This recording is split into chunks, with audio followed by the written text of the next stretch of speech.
All right, man. Torture Talk After Hours. You know what it is. So I want to dive deep into this a little bit more into this Drake and this minor thing because I think people are talking about it, but they ain't really speaking on it. I think this is a big deal. That UMG is saying that they have some discovery of Drake dealing with minors. So yeah, this has to be spoken on because yeah, we gonna get to it. Torture Talk After Hours. You know what it is. Let's get it.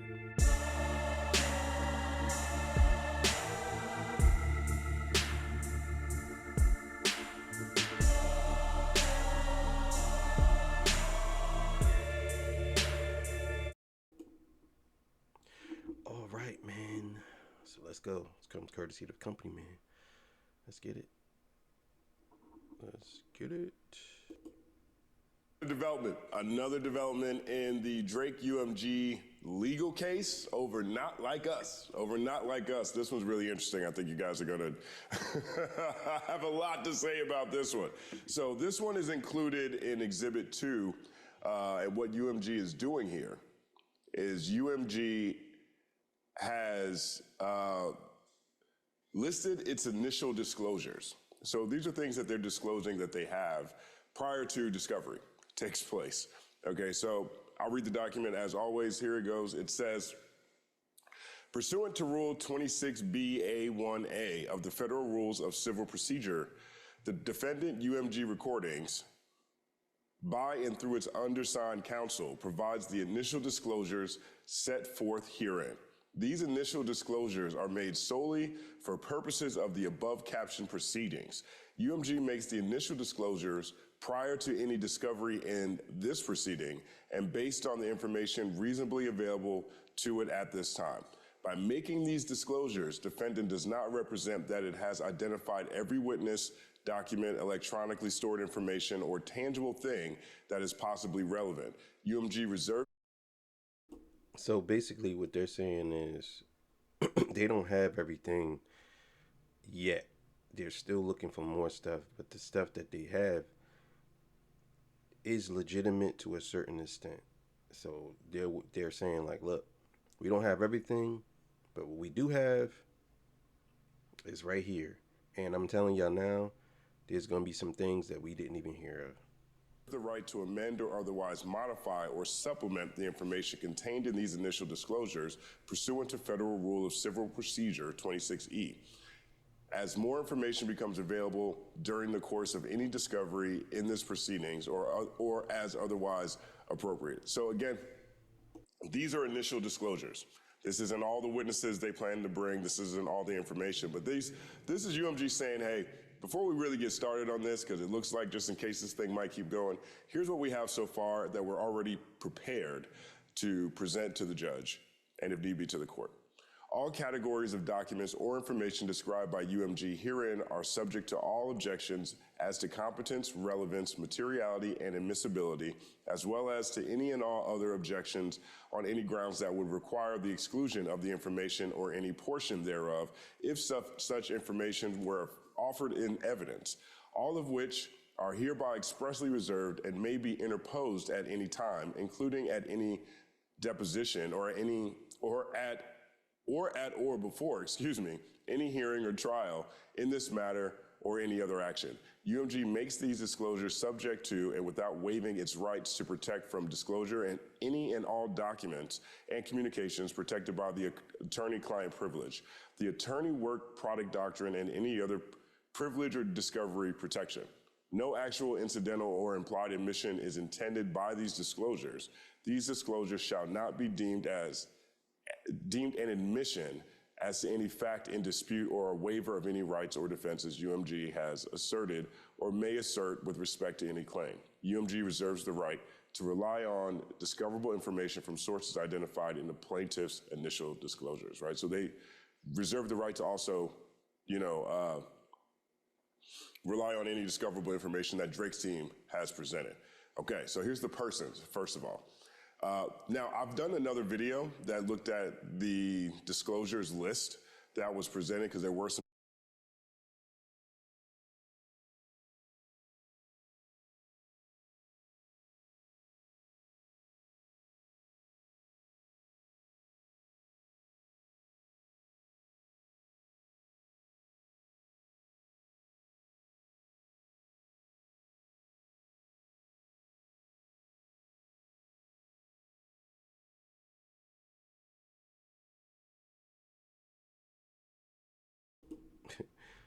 I hate this thing. Sometimes it just be muting.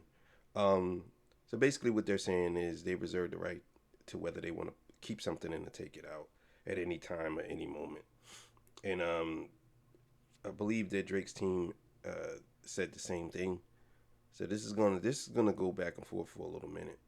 Changes to that. So that one's currently available for members. This is on the UMG side. So take a look at this. A, persons likely to have discoverable information under Federal Rule of Civil Procedure 26A1AI. UMG states that the following individuals and entities are likely to have discoverable information that UMG may use to support its defenses unless the use would be solely for impeachment. Gary Kelly. Mr. Kelly is likely to have discoverable information concerning revenues generated by the recording and video and the delivery and distribution of the recording image and video. Ramon Alvarez-Smickle. Mr. Alvarez-Smickle is likely to have discoverable information concerning marketing and promotion of the recording and video. Bill Evans. Bill Evans is likely to have discoverable information concerning marketing, promotion of the recording and video. Greg Morella. Mr. Morella is likely to have discoverable information concerning promotion of the recording. You know, the crazy thing is, UMG is calling the same people that Drake team is calling. This is going to be a crazy trial if this does happen. It's going to be a crazy trial because you're going to have one person sitting on a stand and they're going to be talking to the same people. You know what I'm saying? There might be some people here and there, but I don't know if Drake going to have to get on the stand, but I mean, if they have him in here, I don't think he's going to get on the stand, but yeah. But Kendrick gonna have to be there too. That's crazy. This is crazy. Ropo is likely to have discoverable information concerning Drake's contractual relationship with UMG and UMG's promotion of Drake's recordings. Now, between UMG's list and Drake's list, there is some overlap. And so these are key figures that are just part of the nature of doing business for Interscope and for UMG when it comes to Not Like Us and when it comes to the issues that are raised in this trial, right? So both sides want to see some things. And it looks like there is some overlap, so they're cool with that. And so far, everybody we've seen so far has also been included on Drake's discoverable list. Drake's list goes so crazy, though. Drake is like, we want everybody at Rock Nation. We want everybody at the Grammys. We want everybody at the Super Bowl. We want everybody at Fox. We want everybody, and just everybody. They're just throwing out the widest net possible. It's funny, though. David Caper. Mr. Caper is likely to have discoverable information concerning the New York General Business Law 349 claim as it relates to Spotify. Aubrey Drake Graham. Drake is likely to have discoverable information concerning, among other subjects, his contractual relationship with UMG, his reputation, and his alleged damages. His reputation. His reputation. Yeah, that's crazy. His reputation is wild. So they basically gonna ask some questions about him and his reputation and what he has been doing. Yeah, I don't know, man. I really think Drake's making a big mistake. I really do. Right, so that's going to come up here in a second. But they're like, yeah, we want to call Drake. He's going to have discoverable information about his reputation and his alleged damages and also his contracts, but really his reputation. Okay. Kendrick Lamar Duckworth. Lamar is likely to have discoverable information concerning the creation of the recording, image, and video, and distribution and promotion of the recording and video. Really interesting that they use Kendrick, but it's really just about the song and the video itself, the two issues that play at the core of this case. Not Like Us, the recording, Not Like Us, the video, and then some of the promotion questions that Drake's team has levied here. But they're not talking about his contract. They're not talking about reputational stuff. So there's that. Anthony Salah, Kendrick's manager. Mr. Salah is likely to have discoverable information concerning UMG's contractual relationship with Lamar and marketing and promotion of the recording and video, which makes sense, right? Because this is Kendrick's manager. So this is where the contract stuff is. All right, so here's where this gets interesting. Here's where this gets really interesting, so pay attention here. If and as discovery progresses and as otherwise appropriate, UMG reserves the right to supplement, amend, or otherwise modify the identification of individuals whose entities may have discoverable information, including without limitation potentially supplementing with the names of individuals listed by plaintiff in his initial disclosures. UMG also reserves the right to call any individuals identified by plaintiff in his initial disclosures to testify in connection with this proceeding. All right, Here's B. All right, lock in here. Copy or description by category and location of documents, electronically store information, and tangible things under Federal Rule of Civil Procedures 26A1AI2, or 2, excuse me.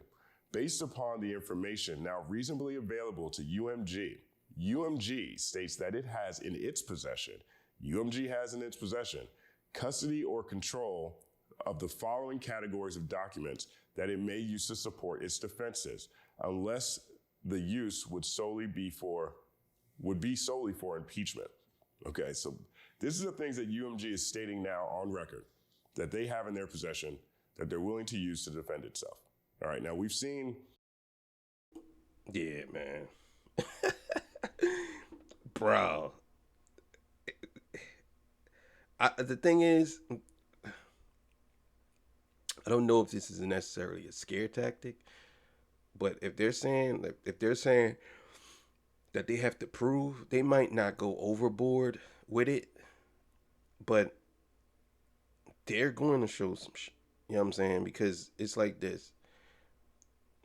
You're not going to drag us in here and then say that we did all these things and then not defend why. Like, and say, okay, well, Lamar said these things because of this.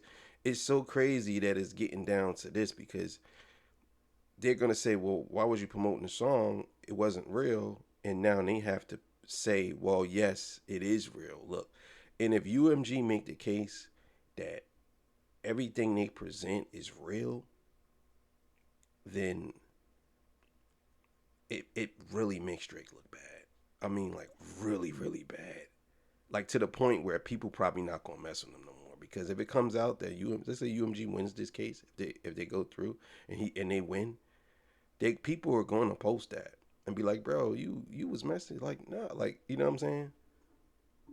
UMG respond to the various filings that have gone out, the pre-action petitions, et cetera. We've seen UMG's responses to this, and they've hinted at a number of things. For example, we all had a great time looking at the footnotes of UMG's filings because they were hilarious and throwing all kinds of shade, particularly in the beginning, in their earlier documents. And so you're going to see some of the things that they talked about in their footnotes in this latest update. This update came out yesterday. All right, so let's go through them. 1, contracts and agreements between UMG and Drake and documents concerning UMG's contractual relationship with Drake.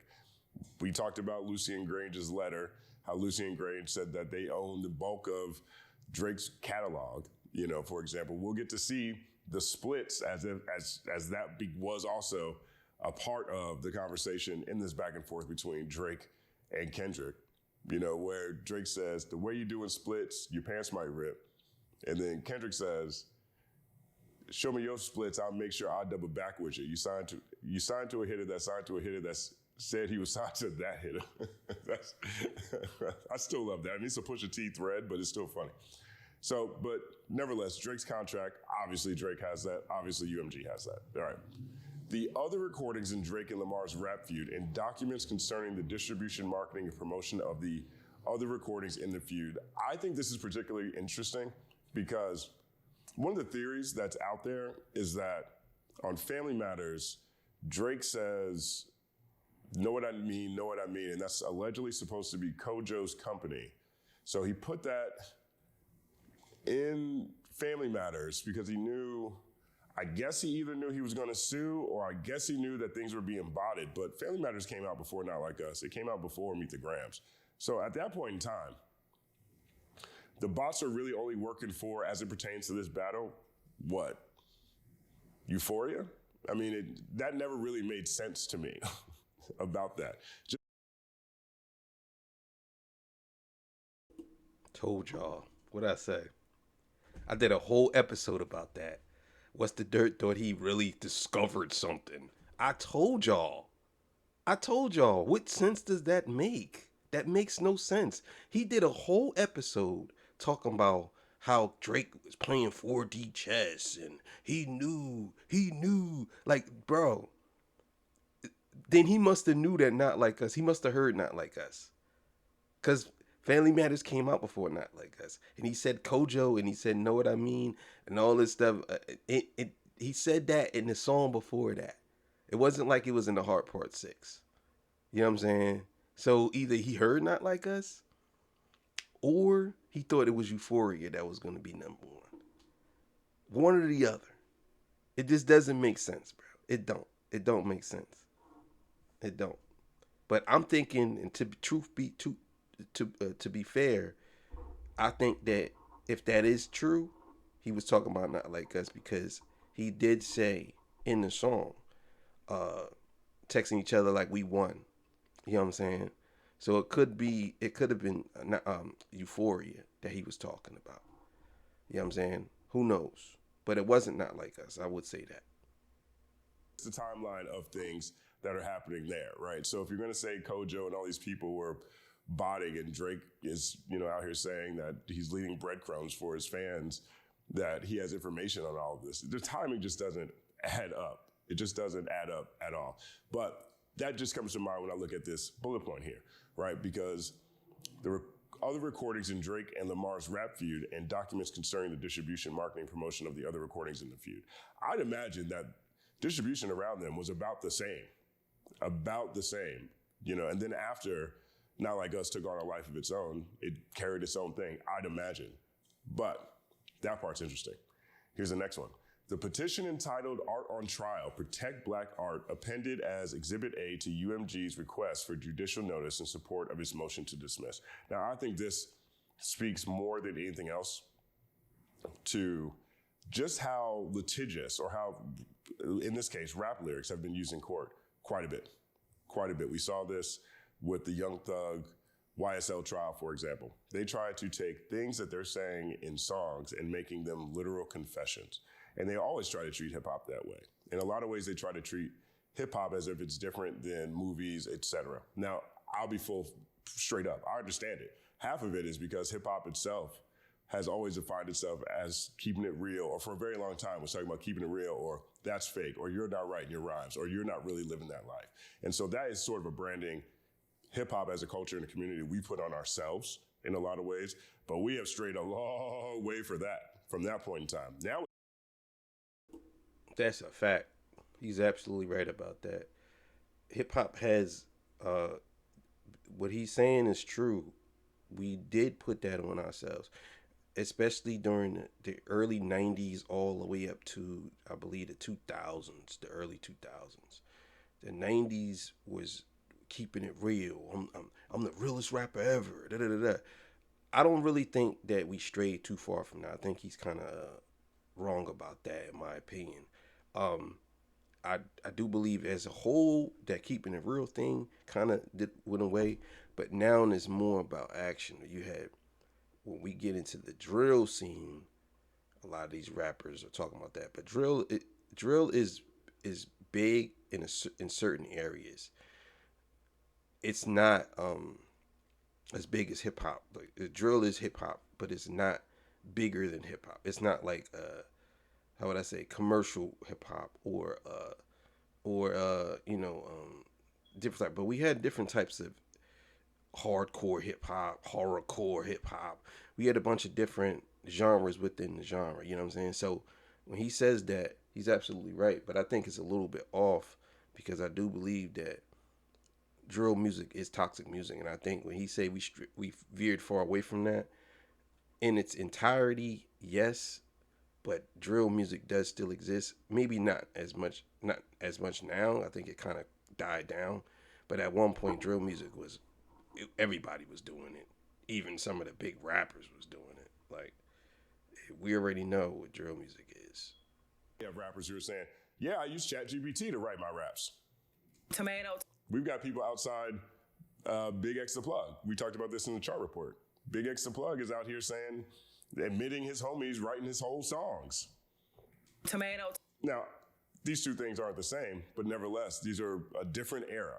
And I think it's very obvious in 2025 that whatever the ethos and tenets of hip hop were at one point in time, they have evolved quite a bit. And because of that, when you start seeing the litigious nature, you start seeing prosecutors or attorney generals out here trying to put a RICO on everybody, saying that, oh, well, he said it in his rap song, it must be true. I imagine that this bullet point here speaks to that. The petition entitled Art on Trial, Protect Black Art, appended as Exhibit A to UMG's request for judicial notice in support of his motion to dismiss. Next bullet point. Other recordings by Drake and documents concerning the same, including but not limited to those appended in Exhibits B, C, and Z to UMG's RGN.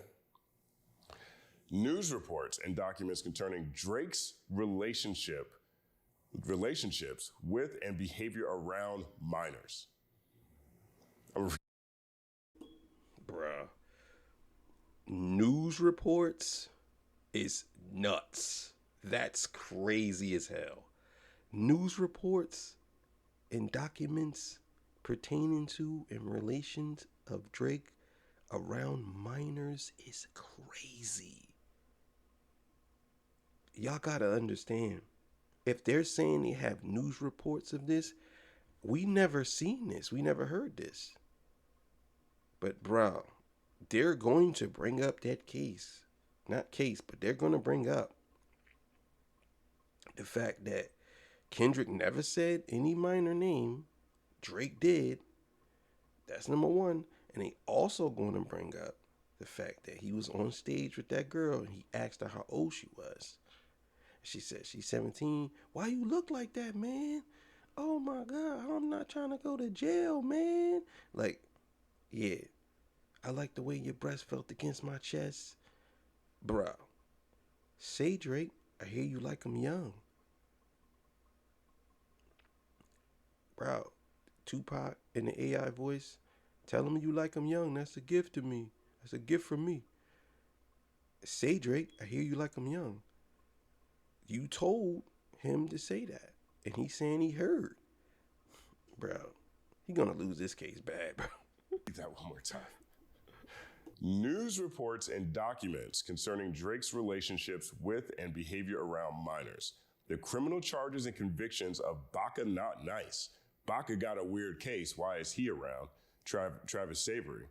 And 3, the rap feud between Drake and Lamar, including but not limited to the documents appended in Exhibits N through X to UMG's RJN. Now, UMG is saying, yo, we also have information on Drake's relationships with minors. And this really speaks to what we've been talking about for a very long time.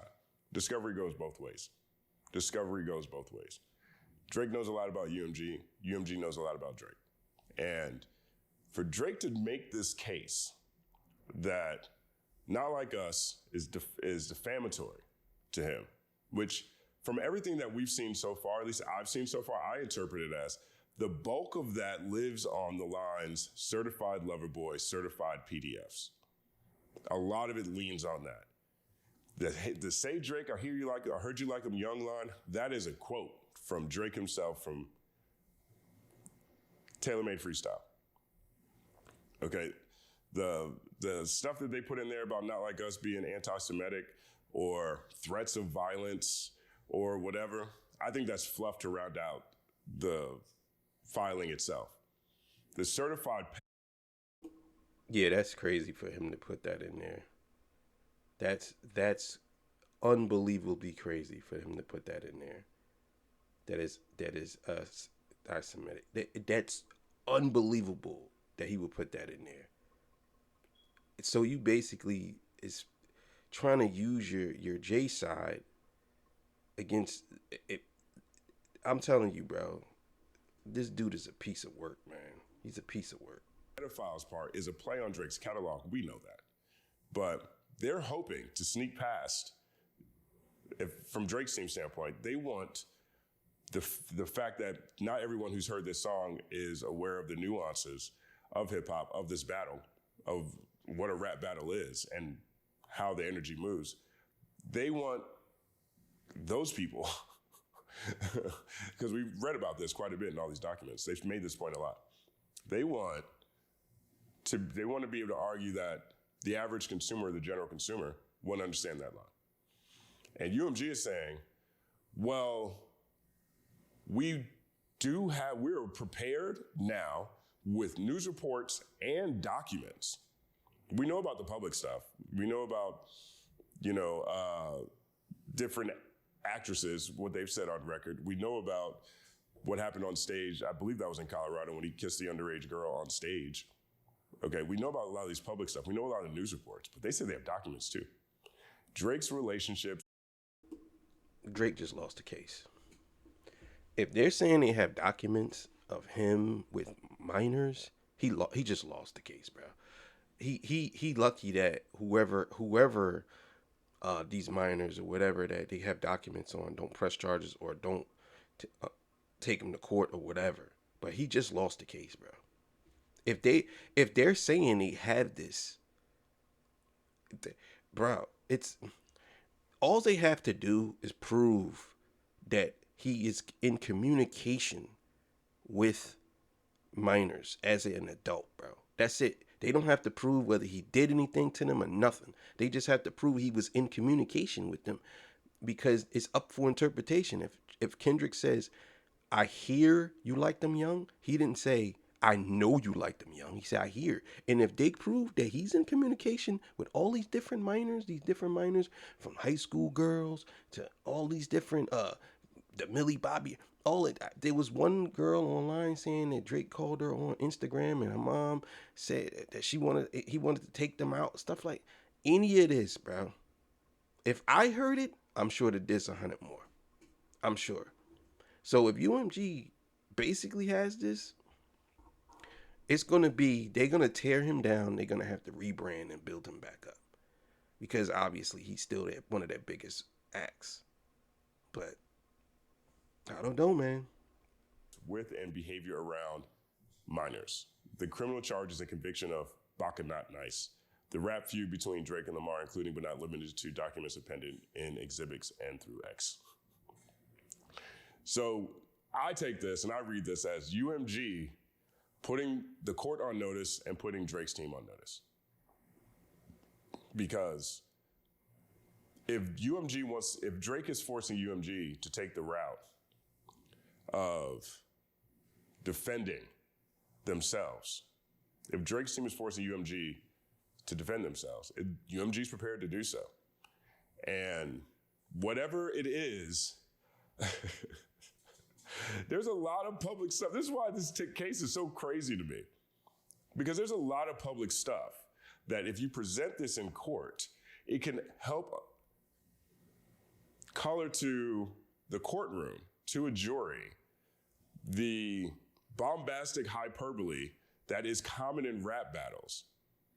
And if they have to get into the details, well, yeah, Drake told Dot to say that he heard he likes young girls as a gift for me. And you can go look at all of these other public records that have been out there, plus whatever documents UMG has. So this is the first time we've seen this in this form. Again, this has been in a number of bullet points. There's been allusions to this in a number of filings from UMG, but now UMG is submitting the things that they have in their possession that they're already ready to disclose that they have. Yeah. You know, another crazy thing about this, who's really to blame for this? Because I know Baka, they say he's a real one and all these dudes around him are real ones. But your boy basically took the industry to court. So your boy snitched, right? Or I wasn't gonna say snitch, but he's taking him to court. He's running to the law. But now you, Baka, is in this case. And you have to show up. If they call you, you have to show up. Because Baka got a weird case. Why is he around? So he said, okay. He pinned it together so masterfully because he said, I say, Drake, I hear you like I'm young. Then he says, Baka got a weird case. Why is he around? Certified lover boy, certified PDFs. You know what I'm saying? Like, it's a play on words, but it's like, okay, well, we know Baka he has a weird case. And then party at the party playing with his nose. Bro, man, I'm telling you, bro, Drake should have never took this to court, bro. It's too many holes in this joint. And he knows for a fact that Drake, you got to understand, Drake does so much that he probably don't even remember what he does. Because he does so much. I just seen him online talking to a girl. I don't know if the girl was actually there because you know people be tricking stuff. But he was doing something on his phone and the girl was next to him. And I don't know. She could have been a woman. Who knows? But the point I'm making is he's always doing something. Always. And I'm telling you now, man, if UMG got some stuff, this case is over. He lost. He 100% lost. I'm telling you, if UMG send something to his team and say, look, this is what we have. So do y'all want to drop this case or do y'all want to keep going forward? And I don't know if you can actually do that. I'm just saying. I think you can. I'm not sure. But if they did do something like that, yeah, Drake would definitely drop the case. But thank you for joining me. I appreciate y'all. Torture Talk After Hours. You know what it is. I'll see y'all on the next one. Peace. Bye.